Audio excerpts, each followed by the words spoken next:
Dun-dun-dun-dun-dun, Shoge World. Welcome to Shoge World, gamers. Josh here, and as this week draws to a close, I wanted to take a moment to look at this week's new game releases, gaming announcements, and a few news stories. If this is your first time on the channel, make sure you hit that subscribe button to join in on the fun. Alright gamers, as always, we'll start off with this week's new game releases, and this week is loaded. It feels as though the kickoff for the holiday season is upon us, and the next few months are going to be a lot of fun. Now let's start with Mario plus Rabbids Sparks of Hope. It was released this week on the Nintendo Switch, and I have been eagerly anticipating this game since its announcement. I absolutely love playing through the first game, and am having a lot of fun with this awesome sequel. The game is a turn-based strategy game, but it's fun and silly, and it stars Mario characters along with Rabbids characters. Next up, A Plague's Tale Requiem was also released this week, and it is the sequel to A Plague's Tale Innocence, which is another game I really enjoyed. The game is an action-adventure stealth-style game. The game is available now on Nintendo Switch, PC, PlayStation 5, Xbox Series systems, and it was a day one release on Game Pass. We also played this game here on the channel, so I'll link that video at the end of this one. Definitely check that video out. Also released this week was Gotham Knight. It was released on the Xbox Series systems, the PC, and on the PlayStation 5. The game is a brand new open world third-person action role-playing game featuring the Batman family. Players will step into the roles of Batgirl, Nightwing, Red Hood, and Robin in a single-player or online co-op game. Although I do believe the online co-op has been pushed, so that's not available at launch. Also released this week was a new Tales from the Borderlands. It was released on Nintendo Switch, PC, PlayStation systems, as well as Xbox systems. The game is a graphic adventure game, kind of an interactive story instead of the first-person shooter action style of the mainline Borderlands games. Lastly, Batora Lost Haven was released this week on the Nintendo Switch, PC, PlayStation systems, as well as on the Xbox systems. The game is said to combine the features of a hack and slash and a twin-stick shooter in a non-linear, interplanetary, story-driven action RPG. This game looks really cool. I'm really looking forward to giving this game a shot when I get a chance. Next up, let's take a look at some gaming announcements. Now, the biggest announcement this week was definitely the unveiling of new Silent Hill games. We got a special Silent Hill presentation that started by unveiling a remake of Silent Hill 2 exclusively for the PlayStation 5 and PC, and it looked awesome. Then we got a teaser and announcement of Silent Hill Townfall, but very little info was given on this title. Then we got info on a new Silent Hill movie that looks to be somewhat based on Silent Hill 2 called Return to Silent Hill. We didn't get a trailer, but was shown some concept artwork. They also showed off some Silent Hill merchandise. Then we got a teaser for Silent Hill Ascension. It's coming next year and will be a live interactive storytelling project. It sounds pretty weird, but I will definitely be checking it out.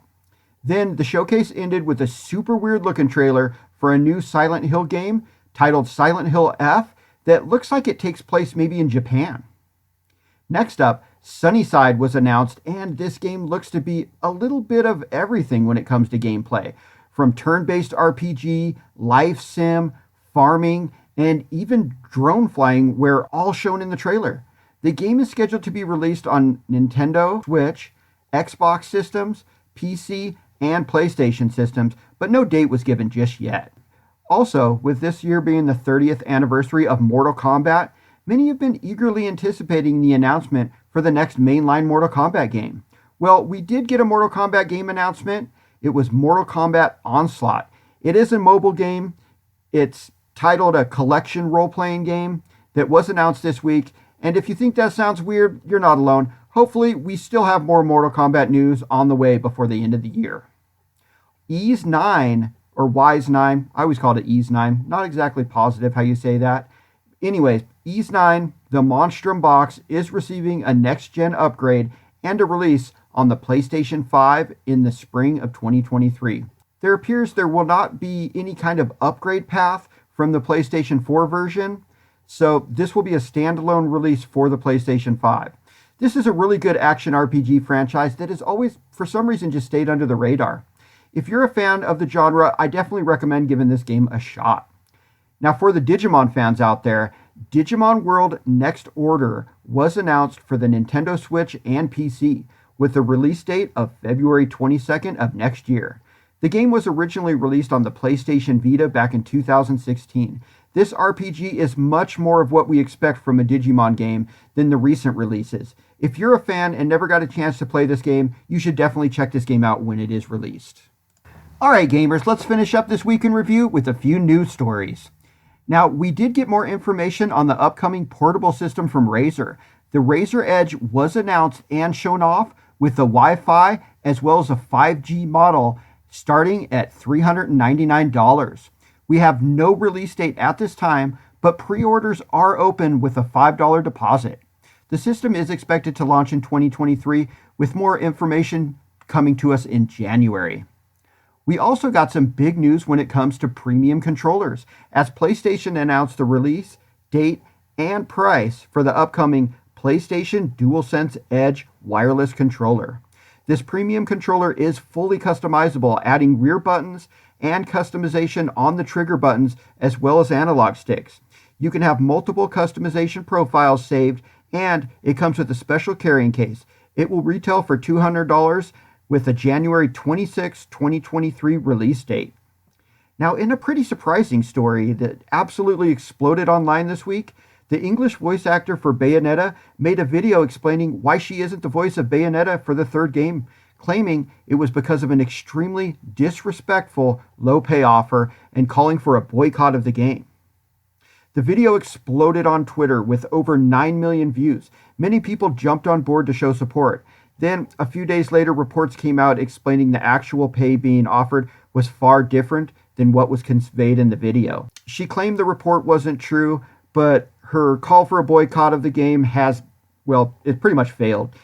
Pre-sales for the game exploded online. I think Amazon was reporting that they had jumped 50%. So it looks like Bayonetta 3 is doing pretty well at this point. Also, the Silent Hill showcase was not the only news this week for fans of survival horror games.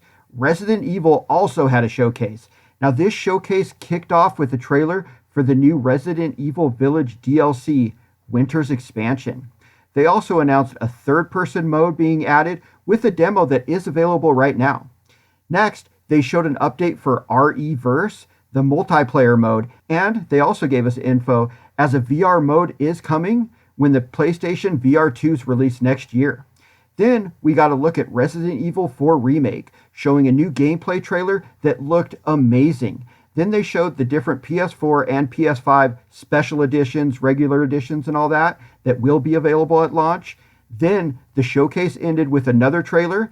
This time it was a cinematic trailer for Resident Evil 4. It looked even better than the other trailer. It looked so good. I'm super excited for this game, and it ended with what we were really wondering, and that is the release date. The game is coming on March 24th of next year. Alright gamers, that concludes this week in review for the week ending on October 21st. The week started with the unfortunate announcement that G4 will be closing down permanently. Then we finally got info on the new Silent Hill projects. And we ended jumping back into Mario vs. Rabbids. But let me know anything we may have missed in the comments. And thanks for joining us today, gamers. Shoge World out.